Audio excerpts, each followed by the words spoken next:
Então, meus amados ouvintes, vamos agora preparar as nossas Sagradas Escrituras para meditar na passagem do Evangelho que se encontra hoje no Evangelho de São Mateus, no capítulo 28, de 1 a 10.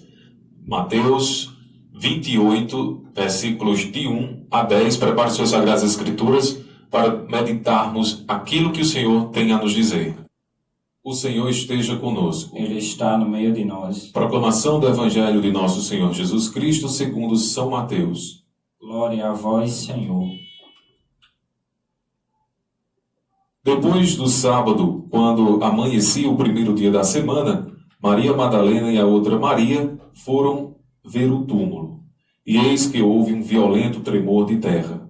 O anjo do Senhor desceu do céu, rolou a pedra e sentou-se sobre ela. Resplandecia como relâmpago e suas vestes eram brancas como a neve. Vendo isso, os guardas pensaram que morreriam de pavor. Mas o anjo disse às mulheres: Não temais. Sei que procurais Jesus que foi crucificado. Não está aqui. Ressuscitou como disse. Vinde e vede o lugar em que ele repousou. Ide depressa e dizei aos discípulos que ele ressuscitou dos mortos. Ele vos precede na Galileia. Lá o haveis de rever. Eu vou-lo disse. Elas se afastaram prontamente do túmulo com certo receio, mas ao mesmo tempo com alegria, e correram a dar a notícia aos discípulos. Neste momento, Jesus aproximou-se diante delas e disse-lhes: Salve! Aproximaram-se e prostraram diante dele. Beijaram-lhe os pés. Disse-lhes Jesus: Não temais. Ide dizer aos meus irmãos que se dirijam a Galileia, pois é lá que eles me verão. Palavra da salvação.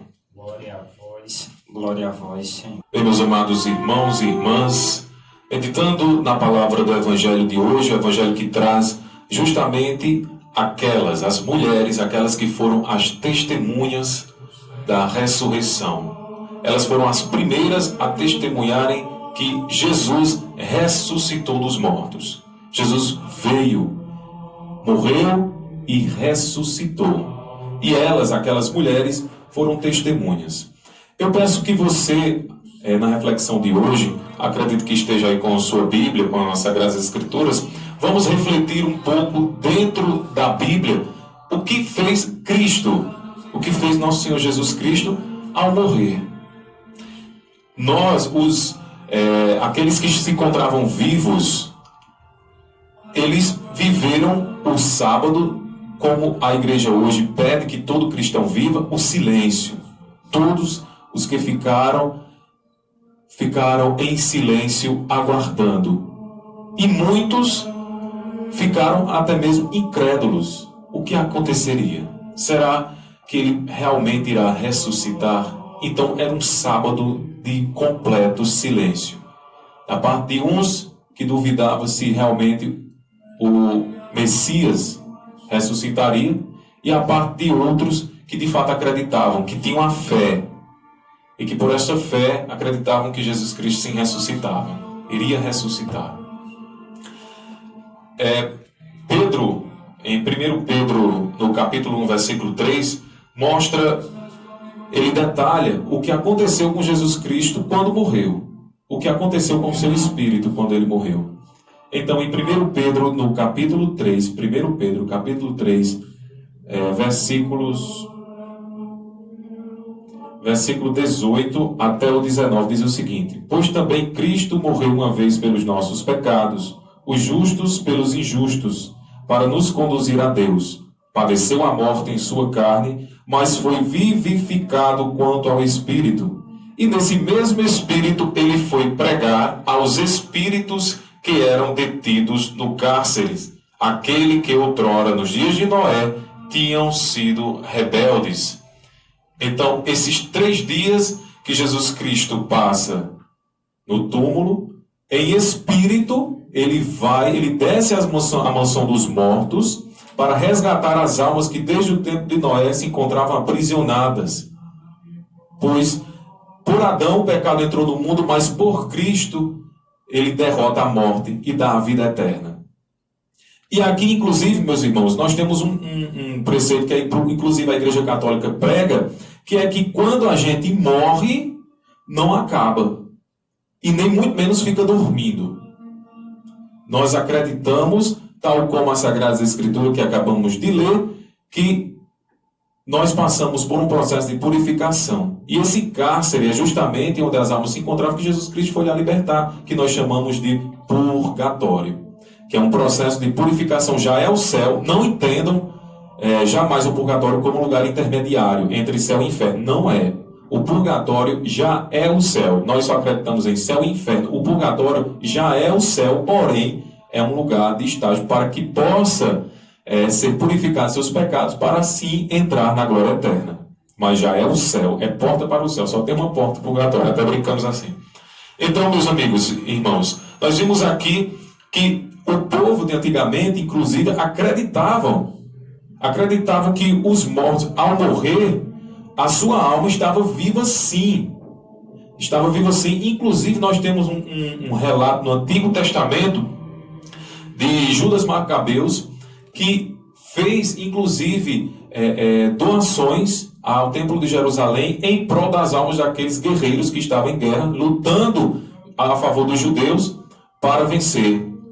E eles, as almas dos combatentes, eles fazem orações às almas para que Deus tenha misericórdia dos seus pecados e, inclusive, dá ofertas, como nós fazemos ainda hoje. Quantas missas você vai lá, paga uma oferta e pede para que o padre celebre? Isso é um dado relatado também no Antigo Testamento. Peguem suas Bíblias e vejam em Macabeus, segundo Macabeus, no capítulo 12, versículo 43 em diante, que diz: em seguida organizou uma coleta enviada a Jerusalém, cerca de 10.000 dracmas, para que se oferecesse um sacrifício pelos pecados, belo e santo modo de agir decorrente de sua crença na ressurreição. Pois, se ele não julgasse que os mortos ressuscitariam, teria sido em vão e supérfluo rezar por eles. Mas, se ele acreditava que uma belíssima recompensa aguarda os que morreram piedosamente, essa era um bom e religioso pensamento. Eis porque ele pediu um sacrifício expiatório para que os mortos fossem livres de suas faltas. Então, claramente aqui, nós vemos a tradição judaica, desde o Antigo Testamento, de rezar pelos mortos. Por quê? Porque eles acreditavam que o Messias um dia viria e libertariam aqueles mortos do cárcere. E foi aquilo que nós acabamos de ler, que foi o que o Messias fez. Ele veio, pregou para os vivos e também, na sua morte, foi pregar para aqueles que estavam no cárcere e libertá-los. Essa é a crença, meus irmãos, da ressurreição dos mortos e também da crença dos santos de Deus, que se encontram com o Senhor.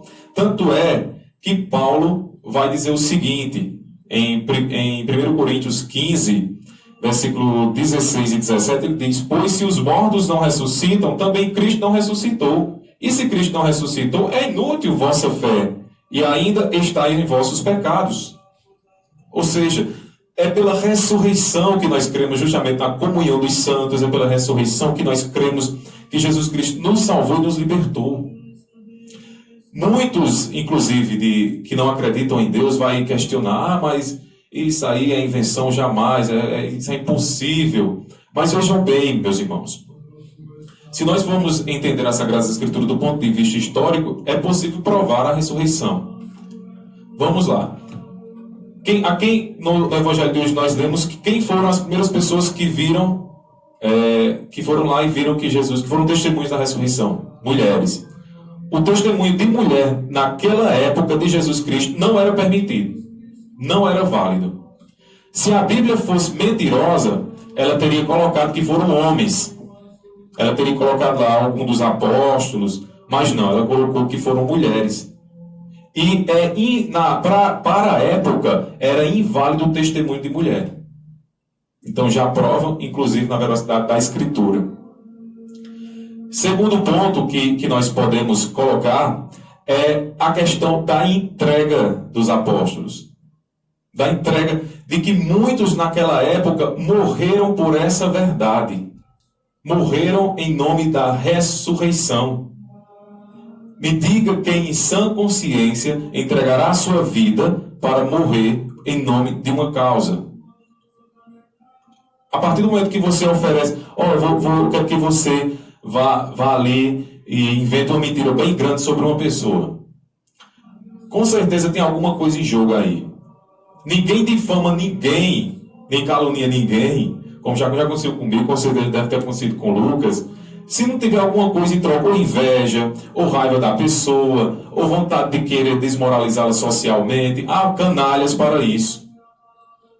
Mas jamais morrer por uma causa. Mas jamais morrer por uma causa. A não ser que você tenha fé naquilo. Ninguém morre se não tiver realmente uma razão para aquilo. E foi aquilo que os apóstolos fizeram. Muitos deram, inclusive até hoje. Nós vemos na história dos santos, São Maximiliano Maria Kolbe, que no campo de concentração deu sua vida. E tantos outros santos na história da igreja. Então que nós possamos hoje refletir neste sábado, chamado Sábado do Silêncio, Sábado de Aleluia, em que daqui a pouco nós iremos ver a glória do Senhor, que ressurgiu dos mortos. Amém.